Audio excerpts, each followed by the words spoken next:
4 বছর পরে আমার সন্তানের সাথে আমি দেখা করলাম।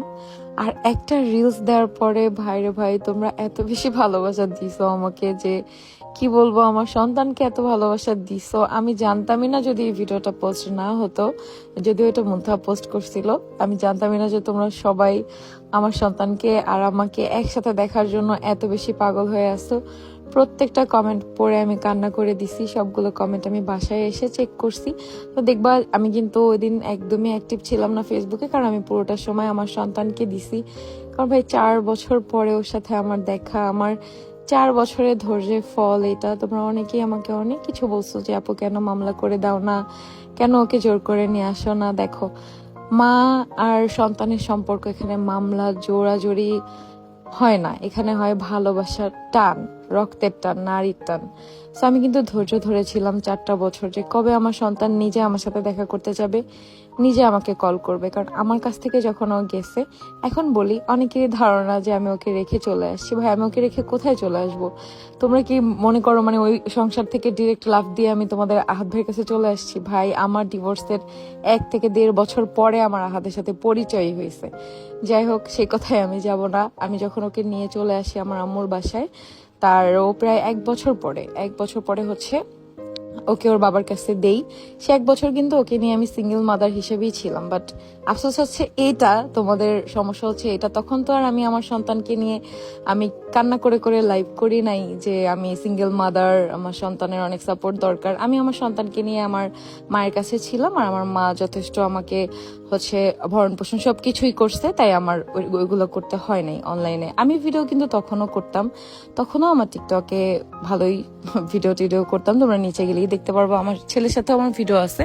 বাট আমি এমন কোনো ক্যাপশন বা এমন কিছু দেই নাই যে কেউ বুঝবে আমার ডিভোর্স হয়েছে বা আমি সিঙ্গেল মাদার, এমন কোনো কিছুই না। বা আমার হাজবেন্ডের অনেক বেশি, মানে আমি এক্স হাজবেন্ডের অনেক বেশি বদনাম করে ভিডিও করছি, কিছুই না। তো এই জন্য ওই তখন যদি এগুলো করতাম তাহলে হয়তো বা তোমরা এখন জানতা বা ওই ভিডিওগুলো দেখলে বুঝতে পারতা যে না, তার তো ডিভোর্সের পর বাবুকে নিয়েই আসছিল। কিন্তু ওই যে ওইগুলো করি নাই, ওটা আমার তখন হয়তো বা করা ভুল হয়েছে, মানে করা উচিত ছিল। বাট আমি মনে করি না এগুলো দরকার আছে বা দরকার ছিল, কারণ আমার ফ্যামিলি যথেষ্ট এস্টাবলিশড, আমাকে আর আমার ছেলেকে সুন্দরভাবেই তারা রাখতে পারছে। 1 বছর পরে হচ্ছে বেড়ানোর জন্য ওর বাবার কাছে ওকে দিছিলাম। যাক, সেই কথা এখন আর আমি টানতে চাই না। তারপর থেকে এই 4 বছর পরে আমার সন্তানের সাথে আমার দেখা, বলতে পারো আমার সন্তানের অনেক বেশি অভিমান ছিল, যার জন্য সে আমার সাথে দেখা করে নাই। আমার সাথে কথা বলতো মাঝে মাঝে, বাট দেখা করে নাই। এবার নিজে থেকে কল দিয়ে দেখা করতে চাইছে, যেটা আমার অনেক বেশি ভালো লাগছে। আর এটার পিছনে সবচেয়ে বড় অবদান ওর মায়ের।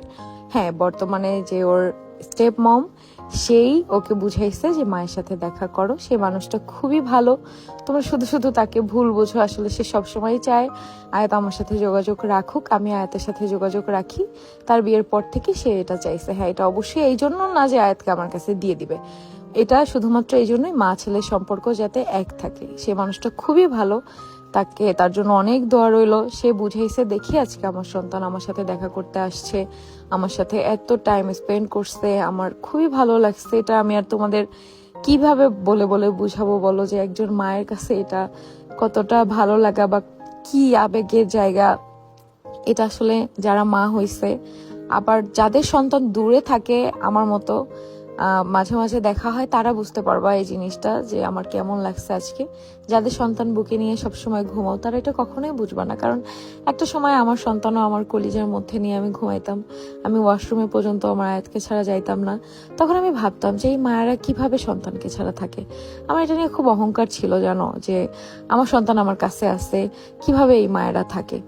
যাই না, হয়তো বা সেটার ফলস্বরূপই আমার সন্তান আমার থেকে দূরে। তো এই জন্যই বলি, কোনো কিছু নিয়ে কখনো অহংকার করতে হয় না। কারণ তুমি যেটা নিয়ে অহংকার করবে, আল্লাহ খুব তাড়াতাড়ি ওইটা তোমার থেকে সরাই নিবে। সেটাই হয়তো বা আমার সাথে হয়েছে। আমি মেনে নিছি, আমি ধৈর্য ধরছি। তোমাদের কথা শুনে অনেক মানুষ আমাকে হচ্ছে বুদ্ধি দিছিল মামলার জন্য। বাট দেখো, এই মামলা জিনিসটা আমার একদমই পছন্দ না। আমার ফ্যামিলিতে কখনো কাউকে আমি দেখিও নাই মামলা মোকদ্দমা এসব করতে, তাই আমার এগুলো ভালো লাগে না। আর মা সন্তান, এটা কি মামলা দিয়ে আনার মতো সম্পর্ক? এই যে আমার সন্তানের আমার কাছে দেখা করতে ইচ্ছা করছে, কেউ কি ফিরাইছে? ওর বাবা কখনো ফিরাবেও না, বা কেউ কি ফিরাতে পারবে? এটা কি সম্ভব? কখনোই সম্ভব না। সেখানে মামলা দেওয়ার কোনো মানে নাই, কোনো যুক্তি নাই। ও যদি না থাকতে চায়, মামলা দিয়েও আমি রাখতে পারবো না। অনেকেই জানতে চাইছো ওকে আমার কাছে সবসময় থাকবে কিনা। দেখি কি হয় না হয় সব তোমাদেরকে জানাবো অবশ্যই। তোমরা অনেক খুশি আমার সন্তান আমার কাছে দেখে, তার জন্য অবশ্যই তোমাদের প্রতি অনেক অনেক ভালোবাসা থাকবে। ওকে তোমরা এত আপন করে নিছো, সবার জন্য অনেক ভালোবাসা থাকবে।